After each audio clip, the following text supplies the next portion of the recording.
Hi, everyone. My name is Cynthia Ruiz, and I'm one of the co-founders of the Tambien healing movement.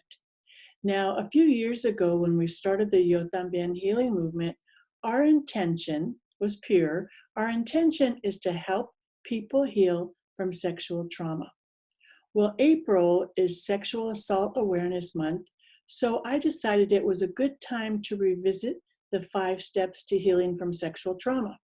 Especially right now, everybody's staying home, have a lot of time on their hands, so it's the perfect time to heal. Now, if you personally have not experienced sexual trauma, I'm pretty sure you know somebody that has, so you can share this information with them.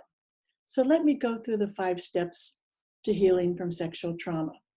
The first step, step number 1, is admitting it out loud, saying it out loud that it happened. You can either say it to yourself or say it to somebody you trust.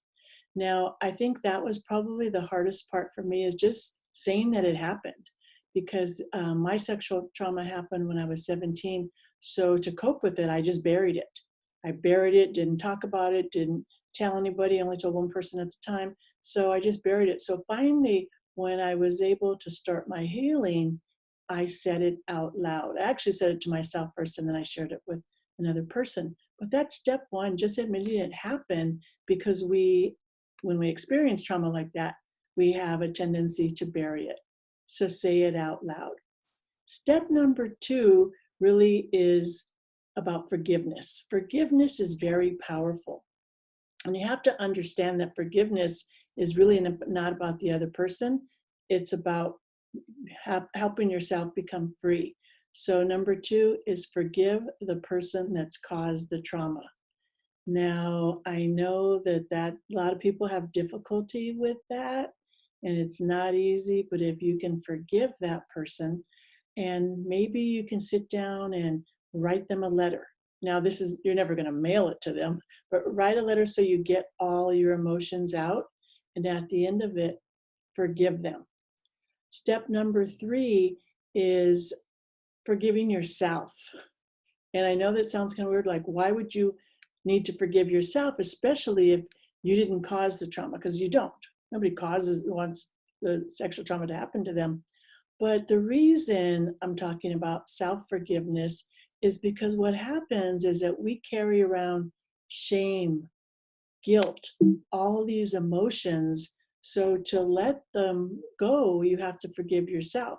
Now, very early on in my healing process, I was able to forgive the person that caused the trauma, but I didn't get the connection that I was still holding on, because I didn't forgive myself and release that guilt and shame that I had been carrying around. It was like a very heavy weight. So that's number 3. Number 4 is release the experience. Now, what do I mean by releasing the experience? What happens so many times when we're sexually traumatized, we play it over and over in our heads, and it's like a broken record. So we need to release the experience. And what I recommend is that you write down the experience, write down the details, and then from there, use a white candle and burn the paper that you wrote it on. So you're releasing that experience, the emotions around that experience, because those emotions have energy. So you need to release it out of your system.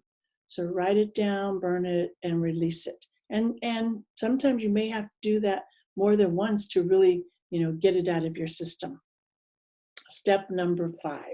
Step number 5 is really self-acceptance and self-love. Because what happens with the sexual trauma, it stops us from loving ourselves and accepting ourselves. So step number 5 is really self-love, loving yourself, and realizing that you're lovable, you're whole, and complete. So if you go through those steps, and you may have to go through them more than once, because healing is not an easy process. Healing is not a linear process. You may be at step 1 and then go to step 3 and go back and forth, and that's okay. The important thing is that you start your healing journey. Now, last year we launched a book, the Tambien Stories of Healing and Hope, 10 amazing authors. one man and 9 women came together and shared our individual stories about sexual trauma and how we healed. So if you haven't already gotten the book, please get the book, read the stories, and I guarantee there's going to be something that resonates in the book with you.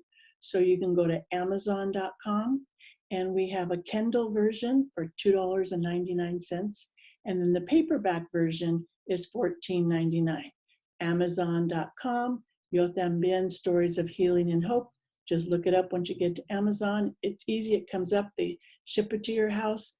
And I really encourage you to do that so you can start your healing journey, help the people around you heal.